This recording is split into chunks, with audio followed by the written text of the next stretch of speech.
bien intencionados por los últimos días. Vamos a hablar un poco de eso. Lucas Romero, bienvenido, buenas noches. José, gracias por la invitación. ¿Cómo estás? Bien, muy bien, por suerte. Jorge Forí, bienvenido. Muchas gracias por la invitación. Lo hemos visto y lo hemos destacado aquí, creo que estábamos con Mónica esa noche, el gran trabajo que ha hecho de un gobierno nuevo que llegaba y que usted ayudó a todo lo que tenía que ver con una logística muy, pero muy complicada, y ahí se lo veía al frente. Bartolomé Abdala, bienvenido. Gracias. La verdad que ante todo quiero mandar un mensaje de consternación a todas las familias que han sido víctimas de esta catástrofe climática en el día de hoy, ¿no? Ustedes tal vez no lo tengan tanto a nivel nacional, pero es el presidente provisional del Senado por parte del nuevo espacio político de La Libertad Avanza. Fue uno de los temas políticos sin dudas de esta semana, y también se puede decir cierto triunfo por parte de la vicepresidenta Victoria Villarruel. Y mi querida colega Mónica Gutiérrez, ¿cómo anda usted? Gracias, José, por estar acá. Siempre interesante poder seguir lo que va pasando en el día a día, y hoy un día intensísimo. Un día tremendo, ¿no? Que nos ha cambiado la agenda porque estuvo lo que pasó en Boca. Recién veías el resultado de las mesas ya escrutadas. Dio un triunfo muy fuerte a Riquelme frente a la fórmula de Ibarra y Macri. También en las zonas anegadas, llegar acá, no sé si te ha pasado. Bueno, en mi caso, yo vivo en la zona del Golf de Palermo, que el Golf es un panorama de devastación. Está todo cerrado y oscuro. Todo cerrado. Es el lugar donde habitualmente sale mucha gente a correr, toda la gente que viene de Avenida del Libertador. Está siempre lleno de gente que corre. Mañana, olvídense. Es realmente muy complicado. Y me costó mucho salir porque todas las salidas que tengo de ese triangulito en el que vivo atrás del túnel del Libertador estaban atravesadas por árboles. Ni siquiera tenía la opción, yo veía el que subía a la vereda, ni siquiera disponía de la opción de subir a ninguna vereda. Eran árboles atravesados por las calles, así, muy complicado.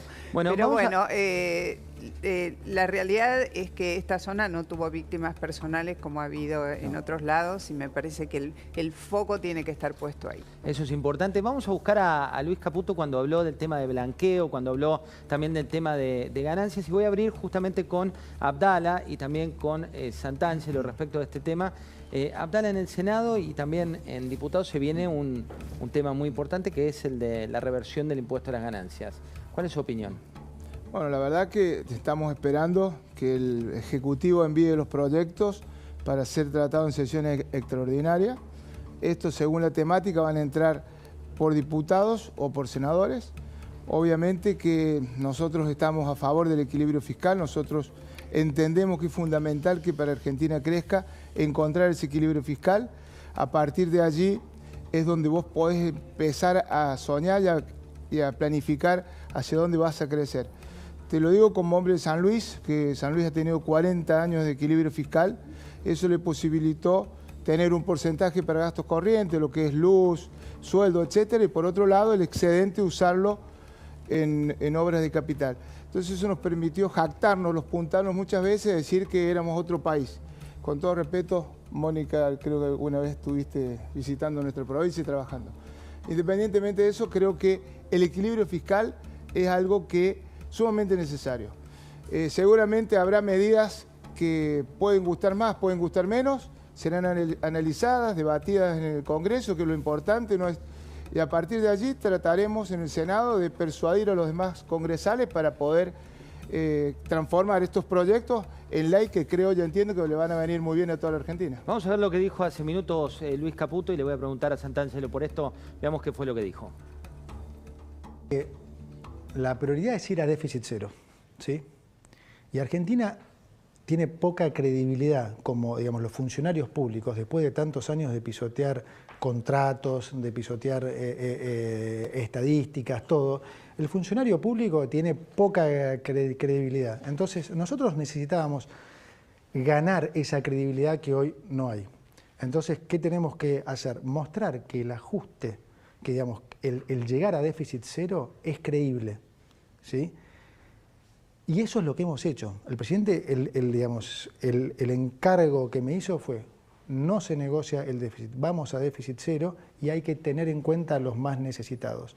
Entonces, tenés razón, sí, en ese contexto a ninguno nos gusta subir algún impuesto, pero dentro de lo que se estaba haciendo en este paquete de medidas tenía su lógica. Si vos le subís el tipo de cambio a un exportador de 350 a 800, en una situación de tremenda vulnerabilidad como está el país hoy, si te digo, Luis, me devolvés 15 de eso que te dice para que la gente... Es más lógico. ¿Qué hacer con el déficit cero y por un lado con el tema de ganancias, que parece ser un pedido de los gobernadores, pero que no quieren hacerse cargo políticamente? Con respecto al impuesto a las ganancias, yo tuve la virtud o el defecto, no lo sé, de oponerme en su momento a la eliminación. En el momento de todo el Congreso aprobó la eliminación del impuesto a las ganancias a la cuarta categoría, fuimos muy contundentes. Mira, ahí te vamos a arreglar técnicamente ahí un toquecito de micrófono, pero Lucas, ¿la gente cómo está con el tema de ganancias y cómo está con ese contexto? Bueno, acá es donde empieza a ponerse en juego ese eslogan del entonces candidato Javier Milei de el ajuste o el costo lo va a pagar la casta, ¿no? Y creo que es un eslogan que lo deja un poco entrampado porque naturalmente no hay forma de corregir el déficit fiscal solo con el gasto de la casta o el excedente de gasto que pudiera tener la casta, ¿no? Naturalmente las medidas que está anunciando el gobierno de corrección del déficit de manera directa o indirecta terminan impactando en la gente. Y yo creo que acá quizás la pregunta central no tiene que ver con el diagnóstico. Seguramente Rodolfo, como la gran mayoría de los economistas, coinciden más o menos en cuáles son los problemas de la economía. El problema tiene que ver con el tratamiento.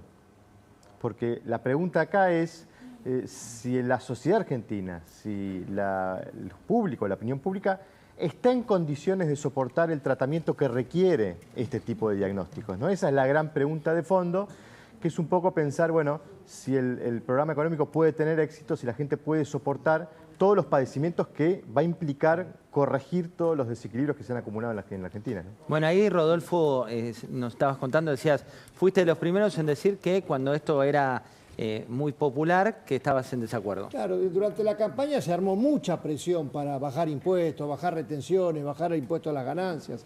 La prioridad del déficit cero es crucial.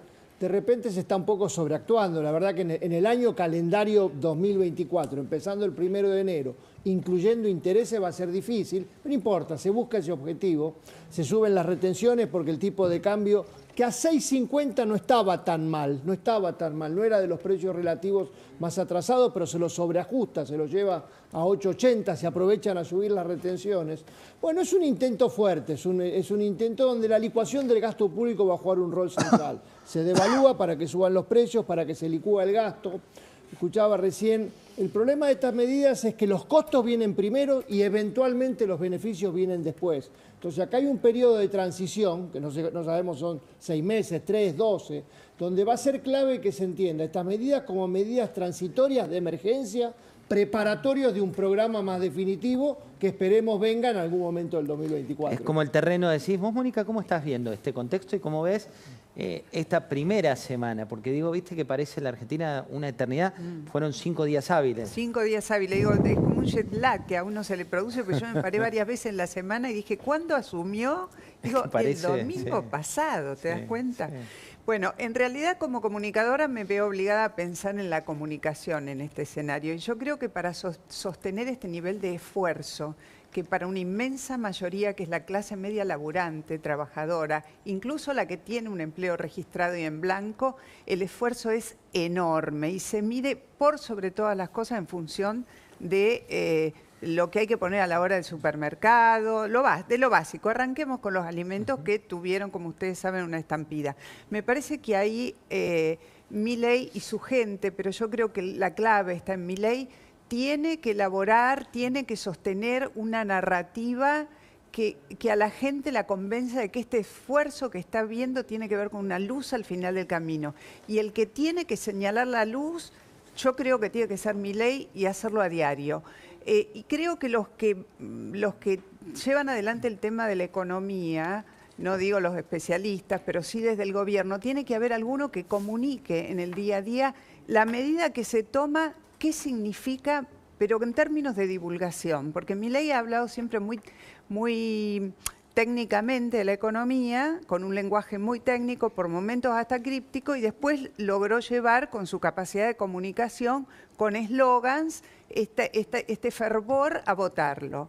Ahora hay que sostener, me parece, ese nivel de narrativa. Hay que encontrar un relato, no sé si nuevo, sino que se fortalezca todos los días.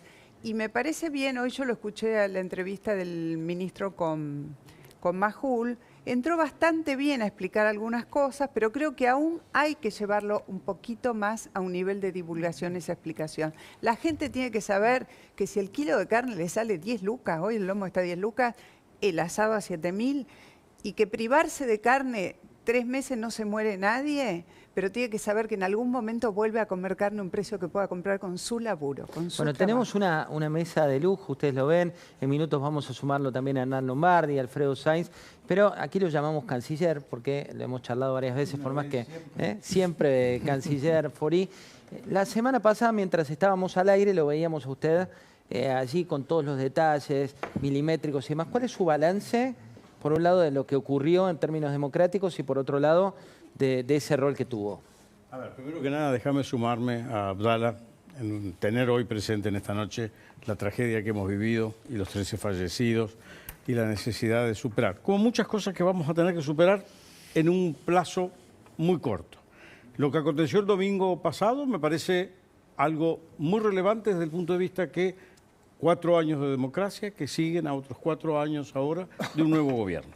Y que esto fue hecho de una manera absolutamente normal para toda la gente. Nos tocó además para ese cambio de gobierno un día bastante agradable y las funciones que todo el mundo vio y donde en algún momento tuve algún rol un poco más activo, son las que corresponde hacer en el país.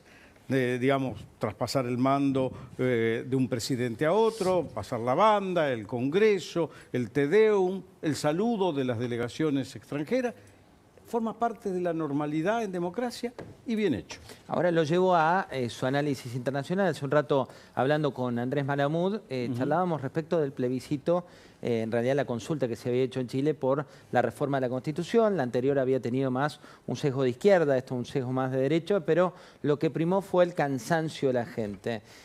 ¿Eso es un espejo que refleja o que proyecta la Argentina o es un espejo que no tiene que ver con nosotros? Yo creo que cada país tiene su propia realidad, pero hay un dato muy concreto, es que la gente quiere respuestas muy claras de parte de la dirigencia en cualquier plano que sea, empezando, por supuesto, por el plano político, pero también de los economistas. Creo que Mónica recién lo decía.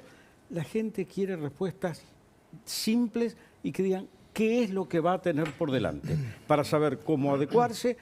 Forma parte de la vida, pero por favor, díganlo bien. Esto es lo que quizás la política ha fallado, en muchos planos, sin duda la economía, tenemos que tener una interacción mejor para llevarlo adelante. Rodolfo, ¿qué hacemos con la ansiedad en materia económica? ¿No? Digo, hemos visto que se han prometido brotes verdes en un momento, segundo semestre y demás, y después la macro no lograba llegar a esa foto. ¿Qué se hace entre la demanda que te plantea Mónica en términos comunicacionales y la realidad en términos de una economía destruida? Mira, yo no soy experto en comunicación, pero me gusta me gusta la moderación y el equilibrio. No me gusta cuando se venden espejitos de colores y se prometen cosas imposibles, porque 2 más 2 es 4 y brotes verdes no va a haber. No me gusta cuando se venden espejitos de colores, no me gusta cuando sobreactúan problemas, se sobreexageran los inconvenientes. Me gustan los diagnósticos acertados, quién paga los costos, quién eventualmente puede recibir los beneficios. Obviamente hay que saber comunicarlos, pero siempre entendiendo que la comunicación tiene que ser el complemento del contenido, nunca el sustituto. La comunicación más contenido genera el horizonte. Y por supuesto en algún momento que vengan los resultados, porque goles son amores. Sin resultados no entras nunca en ese círculo virtuoso donde... ¿Sabés cuál es la principal característica que han tenido los programas económicos que les fue bien? Que pueden hacer con el paso del tiempo lo que no podían hacer antes. Hoy no lo podés hacer, mañana sí. Pasado mañana haces otra cosa y te va fortaleciendo. Esa es la clave de un programa económico exitoso, que el paso del tiempo permita hacer cosas que hoy no se podían. Y eso está abierto todavía. Bueno, hay mucho que viene también para esta semana. El plan antipiquete fue otro de los disparadores de la semana y vamos a compartirlo con Lucas y con el senador Abdala. Miren de qué se trata y después charlamos aquí en la mesa si es viable o no. Presentar el protocolo para garantizar el orden público frente a los cortes, piquetes y bloqueos que sufren muchas empresas en la Argentina. Se va a actuar hasta dejar totalmente liberado el espacio de circulación. Miro la tele y me lleno de estupor. La Argentina toda tiene que ver a la borracha tísica anunciando que no hay más protestas sociales, al más puro estilo Videla. Las fuerzas emplearán la mínima fuerza necesaria y suficiente y será graduada en proporción a la resistencia. Nosotros lo consideramos realmente una provocación. Es una amenaza. Una amenaza que nosotros la calificamos como ilegal. Las 4 fuerzas federales, más el Servicio Penitenciario Federal, que se ha unido a este ministerio, van a intervenir frente a cortes, piquetes o bloqueos, sean parciales o totales. No va a tener éxito alguien que quiere frenar la bronca popular que se está generando, y eso se va a expresar en las calles, pacíficamente. El Estado no va a pagar por el uso de la fuerza de seguridad, tendrán que pagar las organizaciones que tengan personería o los individuos se tendrán que hacer cargo del costo de los operativos. Bullrich, siempre te derrotamos, no te tenemos miedo y no vamos a entrar en tu juego. Todos los costos vinculados a los operativos de seguridad se les enviará la factura a las organizaciones o individuos responsables. Cuando las provincias no puedan pagar los sueldos, los municipios no puedan pagar los sueldos, los pobres no puedan comer, la clase media esté reventada de asco, los trabajadores no tengan un puto de derecho, bueno, ahí vas a saber cuántos pares son Trebota, hija de mil puta. Nosotros nos hemos movilizado siempre y nos hemos movilizado bajo el gobierno de Cristina Fernández y Massa, bajo el gobierno de Macri, y lo vamos a hacer también con el gobierno de Milei. No hay ninguna duda de eso. La ley no se cumple a medias, se cumple o no se cumple. Nosotros la vamos a cumplir. Lucas, esto supone un desafío bastante complicado. No hay una marcha prevista para el 20 a nivel nacional, con algunos cortes anunciados. ¿Qué opinas? Sí, es un riesgo para el gobierno. No es la principal urgencia ciudadana. Esta semana terminamos un trabajo nacional nuestro de diciembre. Le preguntamos a la gente cuál cree usted que es el principal problema a resolver por el presidente recientemente asumido, y el principal problema es la inflación. 50% de la gente nos decía la inflación. Y ahí aplica esto que decía Rodolfo, ¿no? Los costos del programa vienen antes que los resultados. Seguramente las consecuencias de intentar ordenar la macroeconomía van a producir más inflación, no menos inflación. Con lo cual el presidente va a estar no solo no satisfaciendo a la ciudadanía, sino perjudicándole el problema. ¿Puede uno intentar darle otros resultados en otros ámbitos que no sean necesariamente los económicos? Sí, pero el gobierno tiene que tener la delicadeza de que esto no se transforme en un problema mayor en la administración de esa conflictividad, porque además este es un problema esencialmente de la Ciudad de Buenos Aires. Es cierto que a nivel nacional uno encuentra piquetes, encuentra dificultades. Ahora, esto es esencialmente un problema de la ciudad y el gobierno lo está nacionalizando. Bueno, veremos con qué pericia administra esta conflictividad, porque es parte del desafío político también, ¿no? Para mí son dos desafíos de corto plazo que tiene el presidente. Gobernar la nominalidad de la economía, y ahí está el problema de la inflación, y gobernar la conflictividad de la calle. Lo tendrá que hacer de una forma que no le produzca mayores problemas a los que pudiera encontrarse con la gente en la calle protestando. La última, Lucas, y te libero, tiene que ver con lo que viene esta semana, ley ómnibus por un lado, se viene un proyecto también para desregular varios sectores. ¿Eso lo pide la sociedad? Es parte de las herramientas que el gobierno necesita para gobernar. Digamos, cuando uno mira la escena, lo que uno ve dramáticamente resaltado es esta simetría entre los recursos políticos disponibles, que son ostensiblemente escasos, y el gran desafío económico que hay por delante por resolver. La caja de herramientas del presidente tiene leyes, decretos, decisiones administrativas. Cuando uno va a ver esta caja de herramientas, la de Javier Milei, las leyes faltan. ¿Por qué? Porque no hay número en el Congreso para poder sacar leyes de manera autónoma. Entonces, vamos a ver un gobierno que va a tratar de negociar la mayor cantidad de herramientas inicialmente para poder llenar esa caja de herramientas y enfrentar un desafío económico de gran magnitud. Gracias, Lucas. No, por favor, un placer. Senador, ¿qué tan necesario es que este protocolo? Bueno, yo creo que lo que manifestó la ministra es básicamente lo que se dijo en campaña respecto al tema de seguridad. todos sabemos, somos conscientes que la sociedad demandaba dos temas, la economía y la seguridad, básicamente, ¿no? Desde este punto de vista, lo que manifestó es quien las hace las paga y bueno, como ciudadano deseo que realmente la calle vuelva a tener el orden que todos los argentinos de bien pregonamos. Respecto al tema que se comentó recién, creo que es muy importante, el tema del sinceramiento de los precios, sinceramiento del dólar. Creo que antes no había un dólar 350, 400 pesos, entonces creo que esto va a generar la previsibilidad para que se empiece el sector, sobre todo el campo, que es el motor de la Argentina, empiece a motivarse y realmente pueda vender sus productos, porque hoy la Argentina, al estar escaso de dólar, lo que hay que hacer es que fomentar las exportaciones. La presidencia provisional del Senado, que finalmente es lo que han logrado ustedes, ¿qué tan imprescindible era para usted? Para mí, personalmente, bueno, una alegría, una satisfacción, más allá de lo personal, una gran responsabilidad, pero creo que era muy importante para nuestra fuerza, o sea, porque es nada más y nada menos que la línea sucesoria. Creo que lo personal lo dejaría de lado, sí sostener que era muy importante, y ahí sí una tarea titánica de la vicepresidenta en generar, digamos, las voluntades de toda una masa democrática plural de bloques y minibloques que nos acompañaron en la sesión del miércoles 13 y básicamente debo reconocer que es la confianza de la fórmula presidencial lo que me entrona a mí como presidente provisional del Senado.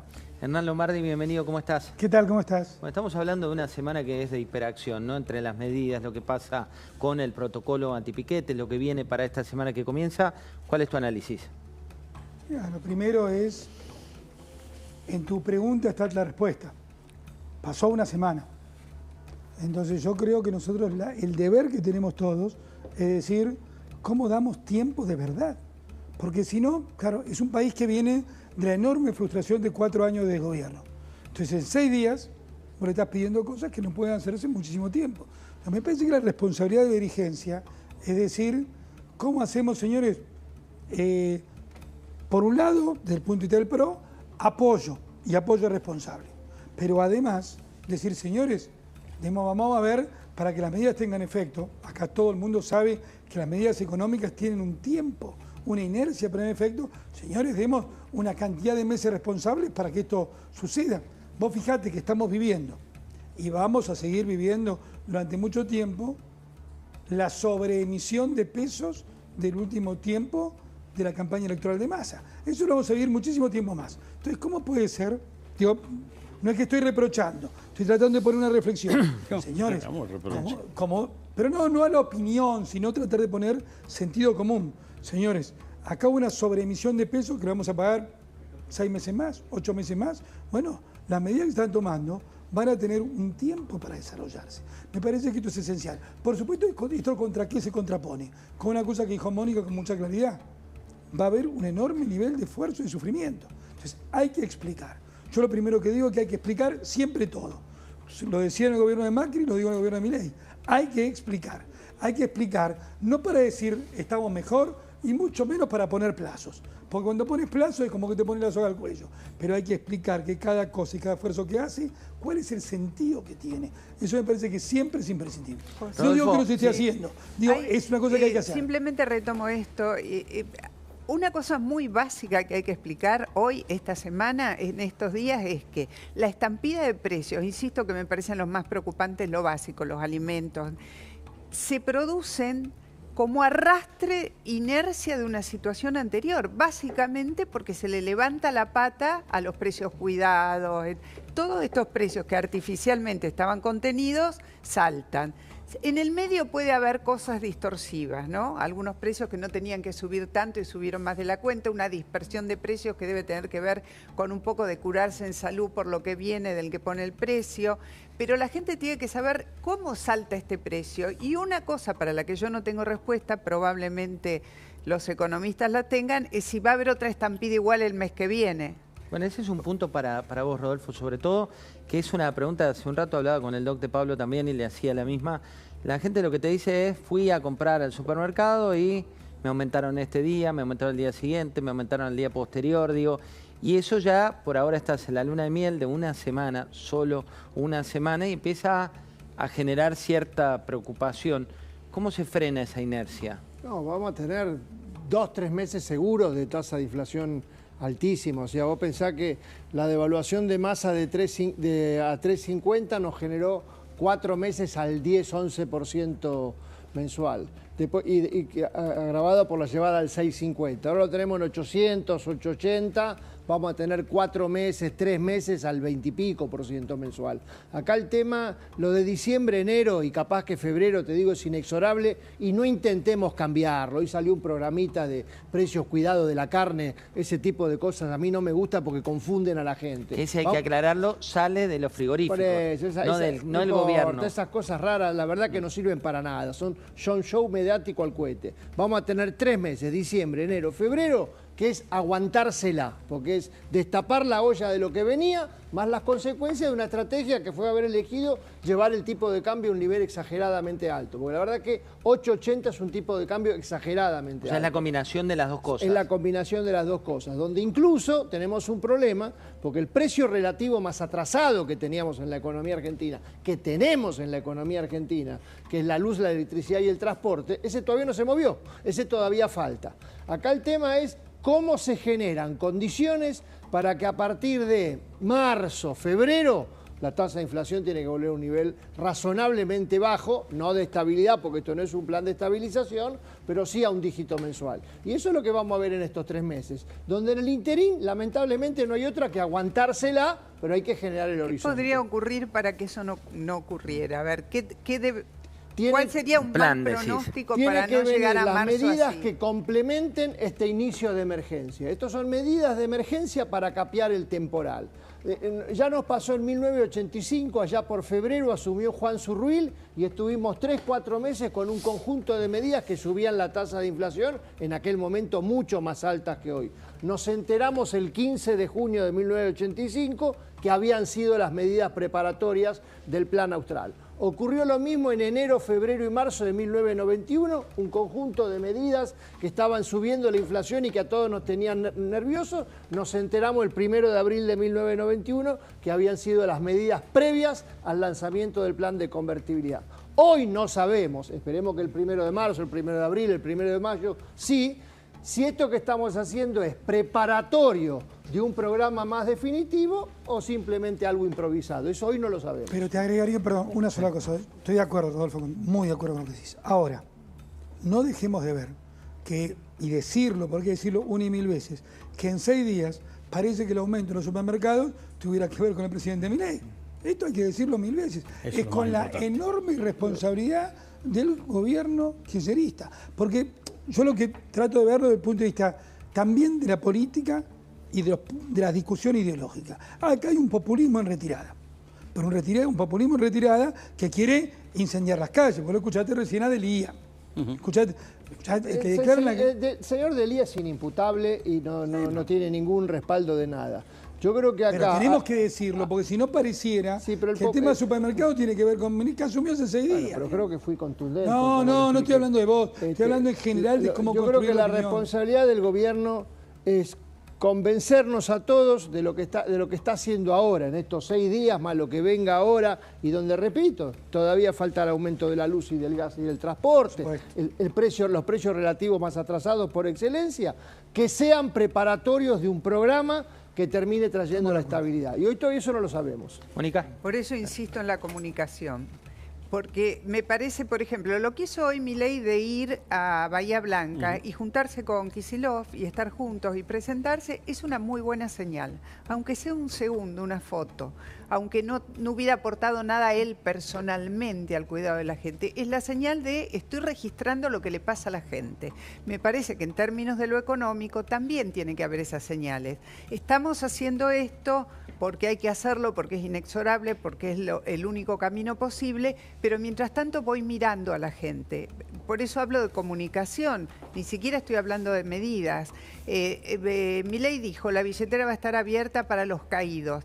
Pero ¿quiénes son los caídos? ¿Y quiénes son los que la van a pasar mal? Porque a mí me parece que un sector de la clase media no registró que el ajuste que hay que hacer inexorablemente, te alcanza, te va a alcanzar, porque no hay manera solo recortando a la casta de resolver la economía. Jorge, cuando vemos en la región, ¿no? Hablábamos hace un rato lo que fue Boric en Chile, lo que pasó también, por ejemplo, en Guatemala, donde hubo un caso también de una llegada presidencial de un outsider, lo que pasó con Castillo en Perú. Digo, vimos varios lugares donde han llegado gente de fuera de la política, y la paciencia, ¿cuánto dura en las sociedades? A ver, yo creo que la paciencia de la gente es, primero que nada, la expectativa. La gente acepta al nuevo gobierno, y en este caso al presidente Milei, con una expectativa de un cambio, de hacer las cosas de una manera diferente y de reconocer, como bien lo señaló Hernán recién, acá hay todo un tiempo de 4 años de un desastre hecho general que nos dejó este paquete que hoy hay que tratar de salvar y que, sin duda, 6 días es un chiste. No existe. Para toda la tragedia de lo que hemos vivido de malas medidas se requiere mucho más tiempo, quizás hasta más largo de 6 meses. Ahora, la gente tiene una expectativa de que las cosas se afirmen. Y esto lo vemos en Chile, lo hemos visto en Perú, lo hemos visto en Brasil, que son cuestionamientos a una forma previa de hacer la política. Y yo creo que acá hay una expectativa positiva que no dudo que se va a poder llevar adelante. Rodolfo, la última, cuando vas a la reunión familiar, a veces asado, a veces pasta, depende de cada una de las familias, el debate es, bueno, esto iba a pasar irremediablemente. Digo, uno ve las declaraciones de Rubinstein, que formaba parte del equipo de Massa, y decía, bueno, nosotros hubiéramos hecho también un ajuste, había que hacer sí o sí un ajuste. Digo, ¿esto tenía que pasar, que las variables se tenían que, de alguna manera, blanquear? Que venía un sinceramiento de precios era el pronóstico más fácil de hacer previo a las elecciones. Después la forma en que se hace podemos discutir si fue lo mejor, lo peor, no importa, se eligió este camino, pero venía un sinceramiento. Repito igual el tema, lo importante es que sea un costo con sentido, con objetivo, con un estadio final donde hay un día que empieza un día D, empieza un partido nuevo donde tenemos un horizonte. Estas medidas, esta situación, no las medidas, esta situación era inevitable. La carne iba a subir porque estaba baratísima, repito lo de la luz, el dólar de 3.50 era virtual, todas esas cosas eran inútiles, inviables, inciertas. Bueno, ahora tenemos una nueva realidad. Tenemos que mostrar que a partir de algún día viene un nuevo partido, y eso es lo que hoy todavía falta. Muchas gracias, Rodolfo. A vos, José. Esto es